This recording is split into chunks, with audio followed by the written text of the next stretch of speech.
మన SC ST minority welfare జిల్లా మంత్రివర్యులు లక్ష్మణన్న గారికి, అడ్లూరు లక్ష్మణన్న గారికి, అదేవిధంగా బీసీ వెల్ఫేర్ ఆర్టీసీ మంత్రివర్యులు పొన్నం ప్రభాకర్ గౌడ్ అన్న గారికి, సోదరులు ఎమ్మెల్యే కవంపల్లి గారికి, సత్యన్న గారికి, అదేవిధంగా అంజన్ కుమార్ అన్న గారికి, ఎమ్మెల్యే నవీన్ యాదవ్ గారికి, అద్దంకి గారికి, మరి శ్రావణ్ గారికి, ఇతర వేదిక మీద ఉన్నటువంటి సోదరులకు, minority cell, BC cell, SC cell, ST cell నాయకులకు అందరికీ, అశేషంగా తరలి వచ్చినటువంటి మా దళిత బహుజన బడుగు బలహీన మరి ఈ వర్గాలకు తోడుగా ఉండేటువంటి ఇతర వర్గాల సోదరులకు అందరికీ, సోదరిమణులకు పేరు పేరున జై భీమ్ తెలియజేస్తా ఉన్నాను.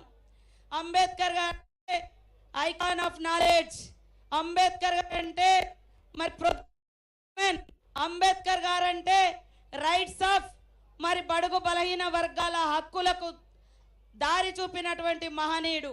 మరి అంబేద్కర్ అంటే భారతదేశంలో ప్రజలకు ఎలాంటి హక్కులు ఉంటాయి, అధికారాలు ఉంటాయి, వాటి ద్వారా మీరు ఎలా పైకి రావచ్చు అని భారత రాజ్యాంగం ద్వారా చూపించినటువంటి మహనీయుడు.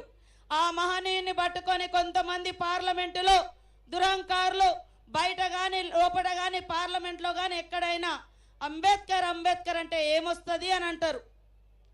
మరి అంబేద్కర్ అంబేద్కర్ అంటే ఒక సీతక్కలాగా ఈ సమాజానికి దూరంగా ఉండేటువంటి గూడాల నుంచి మరి అంబేద్కర్ ఇచ్చినటువంటి భారత రాజ్యాంగాన్ని నమ్ముకొని చదువుకొని మరి ఈ స్థాయికి వచ్చి ఇక్కడ మీ కళ్ళ ముందు నిలబడ్డాం.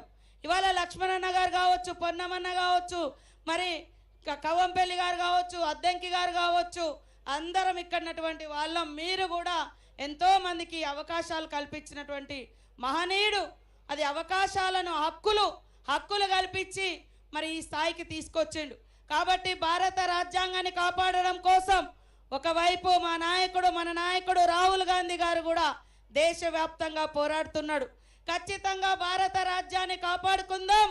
మరి భారత రాజ్యాంగం ద్వారా ఈ సమాజంలో అంతరాలు లేనటువంటి అభివృద్ధి దిశగా ముందుకెళ్దామని తెలియజేస్తూ జై భీమ్, జై భీమ్. ముఖ్యంగా ఉత్సవ కమిటీ అధ్యక్షులందరూ కూడా వేదిక మీద రావాల్సింది కోరుతున్న స్థానిక అన్న ఎమ్మెల్యే గారు